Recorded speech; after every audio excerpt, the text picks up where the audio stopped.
The sound of boots slamming against the polished floor echoed through the barracks. But it wasn't the rhythm of discipline. It was a beat of mockery. Private Carter stood at attention, sweat trickling down his neck, trying to keep his shoulders square. The barracks were quiet, too quiet, until a voice shattered it. "Private Carter, you call that standing at attention?" Drill Sergeant Thompson's voice rang out, sharp as a whip. "You're about as straight as a question mark." The laughter that followed cut through the silence, cruel and loud. Carter's face burned, but he didn't flinch. He wasn't going to give them the satisfaction. What could he do? The other recruits stared at him, some smirking, others outright laughing. It was his first week, but already Carter knew what they thought of him. Weak, out of place, a failure waiting to happen. Just another guy who didn't belong. "Look at him," Sergeant Thompson continued, walking down the line, his boots clicking against the floor with each step. "This is what happens when you think you can just waltz in here without earning it. You think you'll make it through? You're gonna be in the back of every formation. You'll never be a soldier." It wasn't the first time Carter had been humiliated, but somehow this felt different. The sting of the words hit deeper than they should have. Maybe it was the way Thompson's eyes never left him, as if Carter's failure was the only thing worth seeing. Maybe it was the feeling that something inside him was breaking, piece by piece. Across the room, Private Ramirez stood, silent as always. Her eyes briefly flickered toward Carter, a flicker of something. Sympathy? Regret? But then she turned away, pretending to inspect her boots, her jaw set, as if saying something might make it worse. What good was silent support? Carter didn't need pity. He needed to be seen. After the drill, while the others left to eat, Carter lingered in the back. He didn't mind the quiet, the loneliness. It felt like all he'd ever known. But this was different. The weight of judgment was heavier than anything he'd carried before. His boots felt too tight, his uniform too stiff. The walls of the barracks seemed to close in on him. "What's wrong, Carter? You can't even handle basic drills?" Thompson barked from the doorway, leaning against the frame like a predator watching prey. Carter didn't answer. He couldn't. What could he say? That his whole life had been a struggle to prove he was worth something? That he'd spent years trying to prove to everyone, including himself, that he wasn't just another statistic?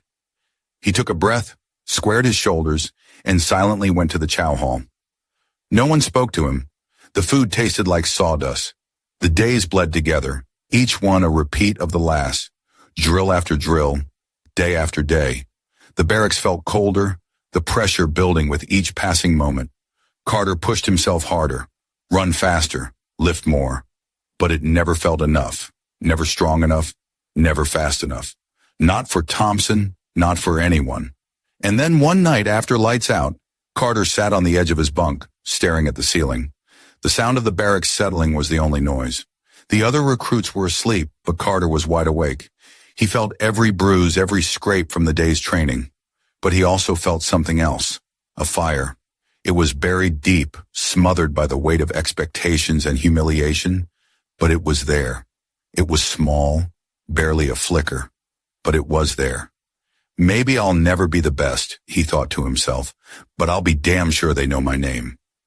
The next morning, the drill was more grueling than ever. The rain hammered down like bullets, turning the training field into a swamp. Sergeant Thompson barked orders from the front, his face a mask of frustration. "Private Carter," Thompson shouted, "why are you dragging your feet? You want to quit? That it?" Carter didn't say anything.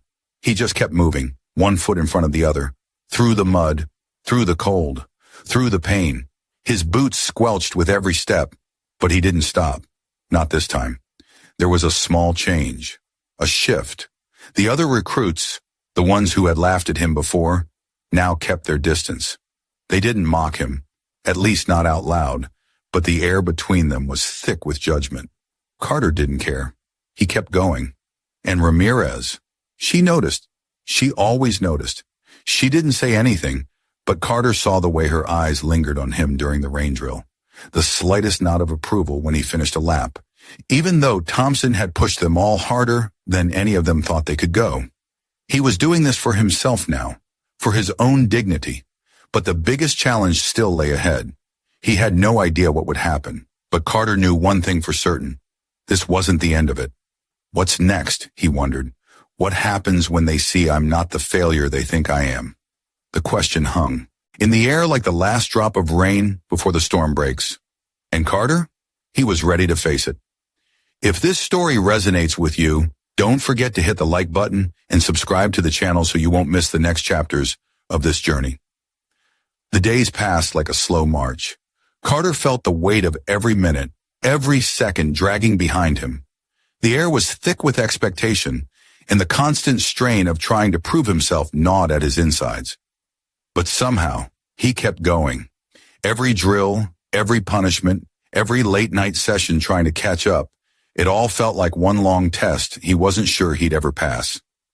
One evening, after a grueling PT session in the rain, Carter dragged his exhausted body into the barracks. His legs burned, his shoulders screamed for relief, but he didn't stop. He couldn't. Not after everything they'd said, after everything they'd expected him to fail at. Not after the sneers and the quiet whispers behind his back.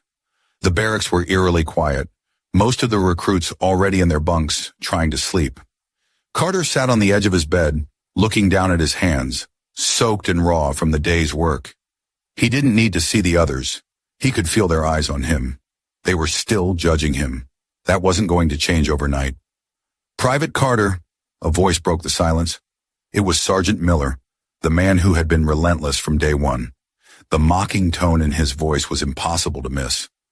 "I thought you were going to be something special. Guess I was wrong."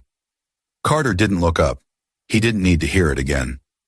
Miller snorted and turned to walk away but stopped halfway across the room. "You know, Carter, if you weren't so damn pathetic, maybe we wouldn't all have to suffer through watching your failures." The other recruits barely held back their laughter.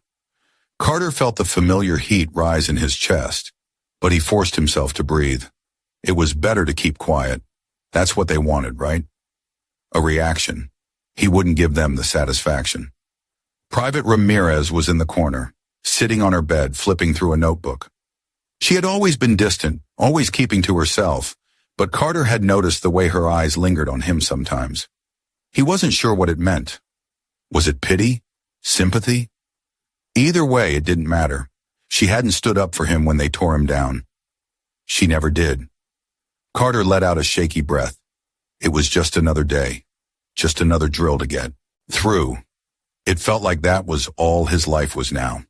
Just getting through. The next morning, they lined up for another round of PT. Carter was exhausted, and every muscle in his body screamed for mercy, but he wouldn't let it stop him. Not this time. Sergeant Thompson was in a particularly foul mood. He seemed to take extra pleasure in targeting Carter that day. Every command, every extra lap, every push-up felt like it was meant for Carter and no one else. "Come on, Carter, faster! You want to quit? You look like you're about to quit. Is that what you want?" Thompson's voice sliced through the air like a knife. Carter gritted his teeth and pushed himself harder, but the words stung. He wasn't going to quit. No matter what anyone thought of him, he wasn't going to quit. He couldn't. But the doubt still crept in. What if he wasn't enough? What if he was just a failure in the making? What if all of this was pointless? After PT, Carter went straight to the chow hall. His stomach was a mess of knots, but he was too tired to care. He grabbed a tray and slumped into an empty seat, avoiding the eyes of the others. They were all too busy gossiping about the latest drill to even notice him. The tension in the air was palpable.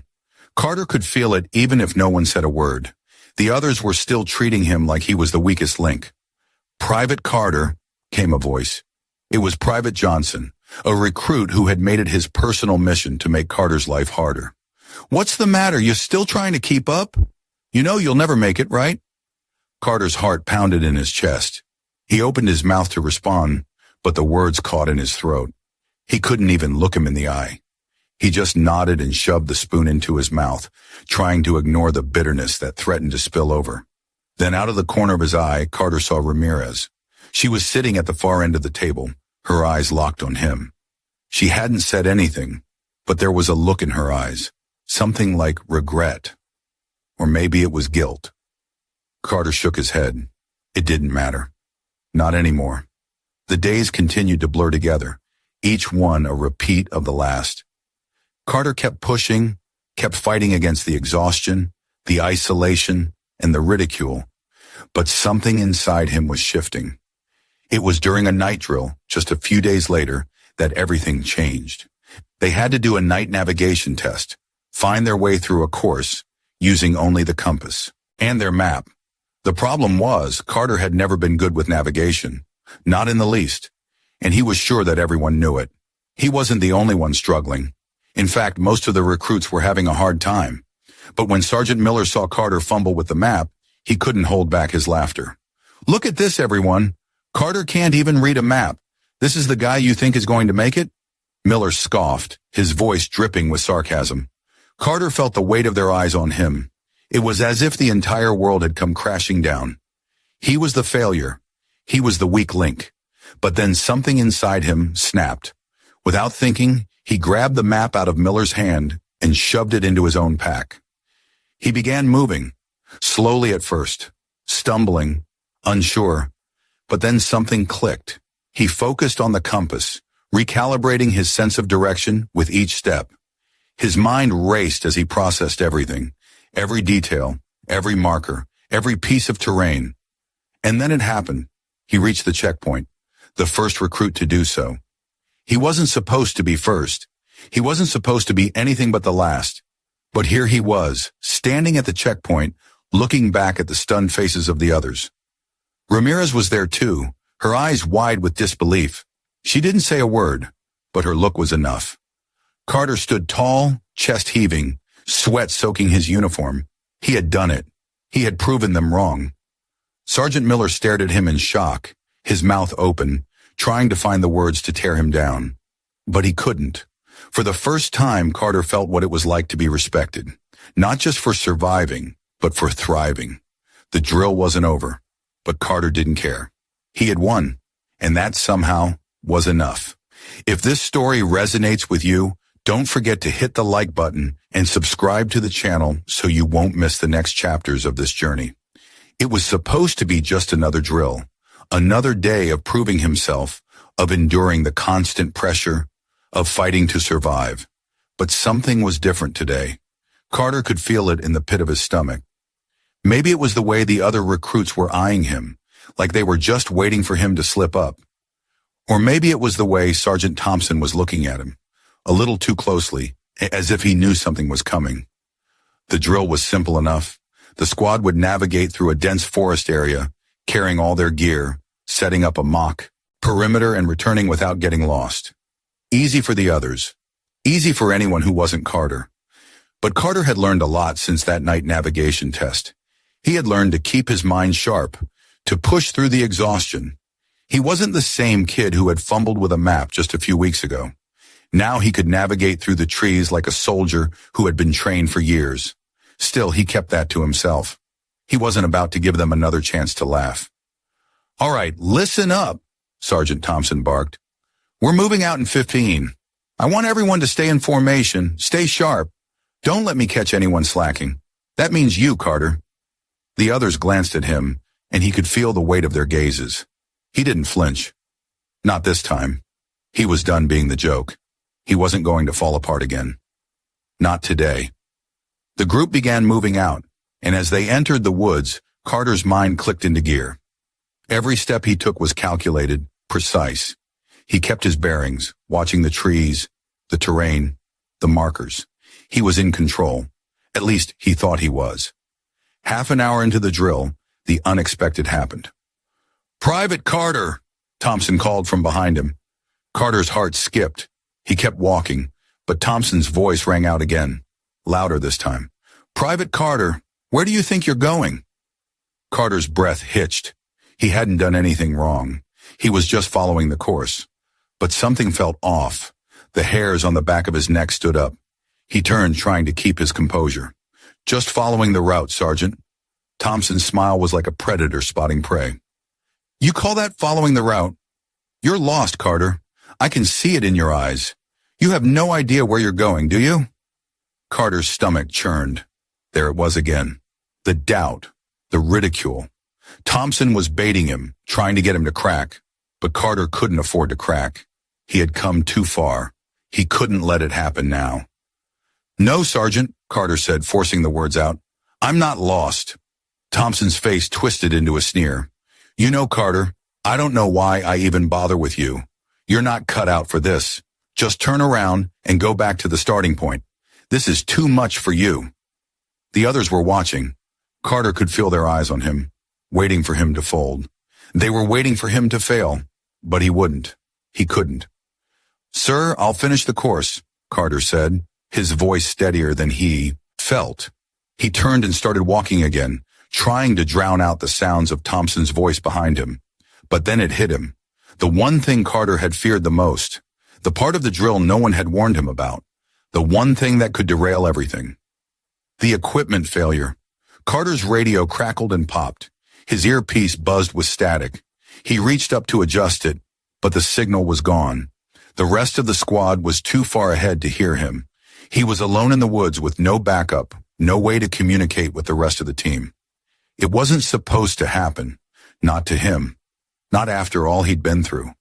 But the fear was there, lurking. It crept up his spine like a chill, threatening to consume him. The last thing he needed was to look weak again, to let Thompson see that he wasn't capable, that he couldn't handle it. He took a deep breath, trying to steady himself. His hands were shaking, but he couldn't show it. He knew he had to fix it. He had to solve the problem, or the rest of the squad would lose confidence in him. Carter knew exactly what that would mean. He'd become the laughingstock once again. He double-checked his gear, adjusting his compass and map, trying to find his bearings. But nothing was right. The trees looked unfamiliar. The ground felt uneven beneath his boots. The path he was supposed to follow had disappeared into the underbrush. Then out of nowhere, Private Ramirez appeared in front of him, her figure cutting through the fog of his panic. "Private Carter," she said, her voice soft but firm. "You're not lost." Her words were like a lifeline, cutting through the fog of doubt. She stood there steady while Carter's mind raced. He started, but his voice caught in his throat. "You've got this," she continued, stepping closer. "I've been watching you. You know what to do. You've been leading this whole time. Now trust yourself." For the first time in what felt like forever, Carter exhaled. He didn't have to prove anything to anyone. He just had to trust his instincts. He took another deep breath, centered himself, and began to retrace his steps. He wasn't going to let this break him. Not again. But just as he thought he had a grip on the situation, everything shifted. The radio crackled again, and this time it wasn't static. It was a voice, Sergeant Thompson's voice. "Carter, where the hell are you?" Thompson snapped. "You're wasting time. You're holding the squad back. You failed." That was it. That was the moment. Carter had had enough. The fear, the doubt, the ridicule. It all came rushing back in one unbearable wave. But this time, something inside him snapped. He wasn't going to let Thompson win. He wasn't going to let anyone dictate his worth. Without thinking, Carter grabbed the radio, and for the first time since this nightmare had started, he spoke with absolute authority.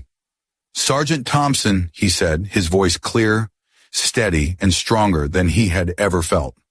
"I'm not lost. I'm on the right path. And if you think I'm going to quit now, you're wrong." There was a pause on the other end of the line. Thompson was silent, and for a moment the entire forest seemed to hold its breath. And then came the silence that spoke louder than any words. Thompson's voice crackled through again, but this time it was softer. "Just get back here, Carter." It wasn't a command anymore. It was an order that had been stripped of its power. Carter had turned the tables. The moment Thompson had tried to break him, Carter had stood tall. He hadn't faltered. He hadn't given in. As he made his way back to the squad, Carter's mind was clear. The doubt was gone. He had proven to himself, to Ramirez, and to everyone watching that he could handle whatever came his way. The rest of the squad didn't say anything, but Carter could feel their eyes on him. This time they weren't judging him. They were respecting him, and that was all that mattered. When he finally returned, Captain Hayes was waiting. Hayes, who had watched it all unfold from a distance, nodded as Carter approached. "Well done, Carter," he said. You didn't give up, and that's what matters most. For the first time in what felt like forever, Carter smiled. He had won. Not because of the drill, not because of the path he had followed, but because he had refused to let anyone define him. And that was something nobody could take away. If this story resonates with you, don't forget to hit the like button and subscribe to the channel so you won't miss the next chapters of this journey. The tension in the barracks was thick as Carter sat on his bunk, looking around at the others. He could feel their eyes on him. The squad had been quiet for days after the drill incident. He had proven himself, yes, but at what cost? Every look, every whisper felt like a weight on his shoulders. They respected him now, but that respect was tempered by something else. A deep, uncomfortable silence that had settled between him and the rest of the unit. It wasn't just the others who were quiet, though. Sergeant Miller had been avoiding him ever since the night of the drill. At first, Carter thought it was just the usual disdain, the kind of passive-aggressive treatment he had gotten used to. But now there was something else in Miller's eyes when he looked at him. Something that felt more like calculation than simple contempt. Carter tried to shake it off, but the unease gnawed at him. The next day during morning formation, Miller called him out. "Private Carter," Miller said, his voice as harsh as ever, but with a twist of something new in it, something that sounded almost like pity. "I see you've decided to stop embarrassing yourself. Good for you, but you're still not cut out for this." Carter braced himself for the usual barrage of insults, but they didn't come. Instead, Miller's gaze flickered to the rest of the squad, and Carter felt every eye on him again. Only this time, there was no support. "Everyone else is doing their part. You can't hold up the team any longer, Carter." Miller's voice dropped to a low, menacing tone. "It's time for you to go." The words hit Carter like a punch in the gut. He'd worked so hard, fought so damn hard to get to this point, and now this. They were going to kick him out. He could see it in Miller's eyes. This wasn't a drill. This was personal. "What the hell do you mean?" Carter asked, his voice barely above a whisper, but filled with the anger he hadn't let out in months. Miller stepped forward, his boots heavy on the floor. "You heard me. I've talked to the captain. You're not ready for this. You're holding us all back." Carter's heart pounded in his chest. He had never felt so exposed. The humiliations, the doubts, the long days of trying to prove himself, all of it came crashing down in that moment. But he couldn't back down. Not now. Not when he had come so far. "I'm not leaving," Carter said, the words coming out stronger than he felt. Miller leaned in, his face inches from Carter's. "You don't get a choice." His voice was low and dangerous. "You'll be out of here by the end of the week. Pack your bags." The room went silent. Carter felt the weight of every recruit's gaze on him. Some of them looked away, others stayed frozen, waiting to see what would happen. Ramirez was there too, standing off to the side. She had been quiet for so long, and Carter didn't know what to expect from her now. "Won't go," Carter repeated, his voice shaking but determined. "I've earned my place here." Miller smirked, shaking his head. "Earned? You think you've earned anything? You're nothing but a charity case, Carter. You're not built for this, and you never will be." The words stung, but Carter pushed the pain down. He couldn't let Miller see it. He couldn't let anyone see how badly it hurt to be told that, after everything, he was still just a failure in their eyes. Just then, Captain Hayes walked in, his boots ringing sharply against the floor. The atmosphere shifted instantly. Carter's chest tightened. He had been expecting this moment to come, but it still hit him like a ton of bricks. Hayes had been watching the tension unfold, and now it seemed he had come to make his decision. "Sergeant Miller," Captain Hayes said, his tone calm but authoritative. "I need a word with you." Miller didn't move. "Sir, I've made it clear to Private Carter that—" "I heard everything," Hayes interrupted. "Now I think it's time we cleared this up." There was a long pause. Carter stood there, his fists clenched by his sides, waiting for the verdict. Hayes turned his attention to the rest of the squad, his gaze sweeping over them like a seasoned officer assessing his troops. Then he focused back on Carter. "Private Carter," Hayes began, his voice steady, "you've earned the respect of your fellow recruits through your actions. You've shown resilience where others would have quit. And that's what we value here." Carter's heart skipped a beat. Was this real?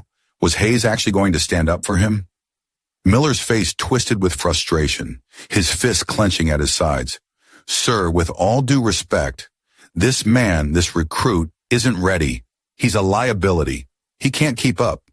That's not your call to make, Sergeant, Hayes replied sharply. If I decide a soldier stays, they stay, and I've made my decision.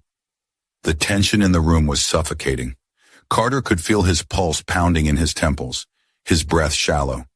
This was it, the moment that would either break him or change everything. Miller opened his mouth to argue, but Hayes silenced him with a single, cold glance. The decision has been made, he repeated. Private Carter will remain in this unit, effective immediately. The silence that followed was deafening. Carter's breath caught in his throat. It wasn't just the relief that washed over him. It was the shock, the disbelief. After everything, after all. The insults, the humiliations, the doubt.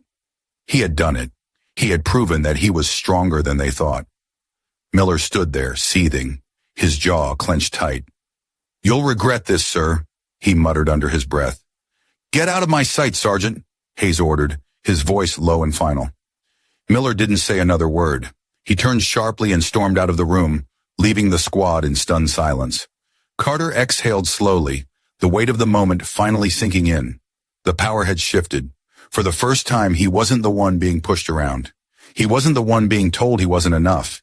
He was the one who had fought and won.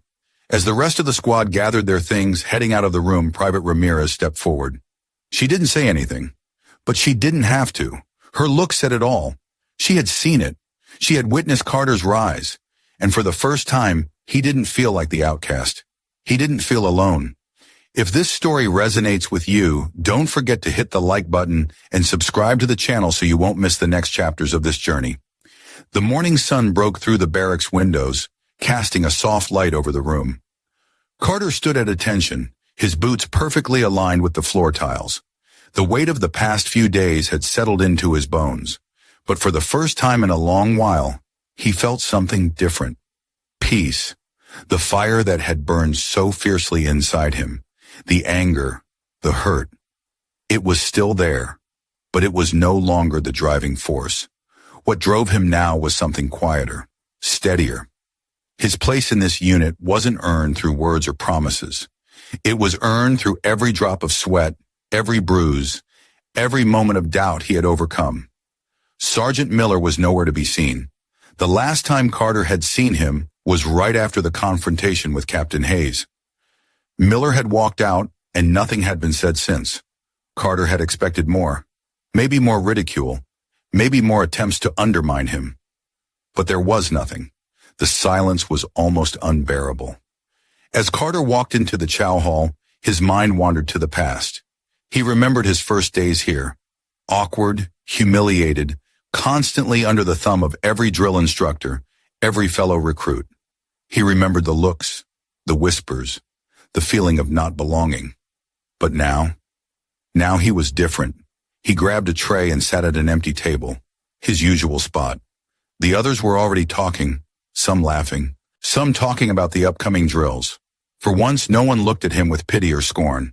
They looked at him like they looked at everyone else, as just another part of the unit.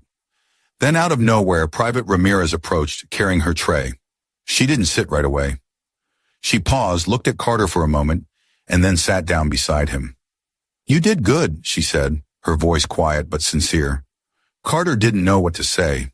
It wasn't just the words. It was the way she said it, like she actually meant it, like she had seen something in him that no one else had. Thanks, was all he could manage. She nodded, taking a bite of her food. The silence that followed was comfortable, not awkward. She didn't need to say more. They both knew the truth. Carter had proven himself not just to the unit, but to himself. He was no longer the weak link. He was one of them. Captain Hayes walked in a few moments later, his presence immediately commanding attention. He didn't say anything at first, just stood at the front of the room, scanning the faces of his recruits. When his eyes landed on Carter, there was no judgment, no hidden contempt, just respect. Private Carter, Hayes called, his voice carrying over the hum of chatter. I want to see you in my office after breakfast. Now get a move on." Carter's heart skipped a beat. It wasn't like he didn't expect it, but he couldn't help the nervous jolt in his stomach. What now? What was Hayes going to say? He knew it wouldn't be anything bad. After all, he had been nothing but a model soldier these past few weeks. But that feeling of uncertainty, of waiting for the other shoe to drop, still lingered. Breakfast passed quickly. Carter couldn't eat much. The nerves had him on edge. As he made his way to Hayes's office, every step felt heavier, like he was walking toward his future and everything that came with it. Hayes was sitting behind his desk when Carter entered, a stack of papers in front of him. He motioned for Carter to sit. "Private Carter," Hayes began, his tone firm but not unkind. "You've made quite the impression on this unit, and I'd be lying if I said I didn't have my doubts about you at first." Carter's stomach twisted. Here it came. The "you've done well" speech, followed by some kind of formal acknowledgement or maybe even a transfer out of the unit. But then Hayes leaned forward, meeting Carter's eyes with a seriousness Carter hadn't expected. "I was wrong about you," Hayes said simply. "I misjudged you. I should have seen your potential from the beginning." Carter blinked, taken aback. "Sir?" Hayes nodded. "You've proven more than you're worth. You've earned your place here, and I'm promoting you to team leader." Carter couldn't believe it. Team leader. His mind raced as the words sank in.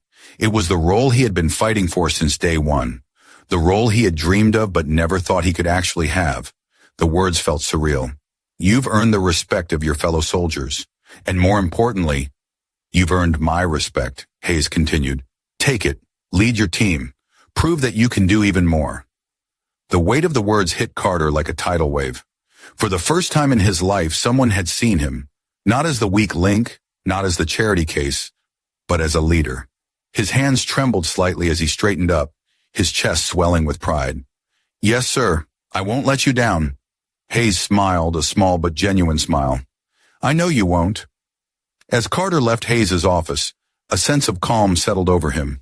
This was his moment, his opportunity, and he wasn't going to let anyone take it away from him. He had earned this.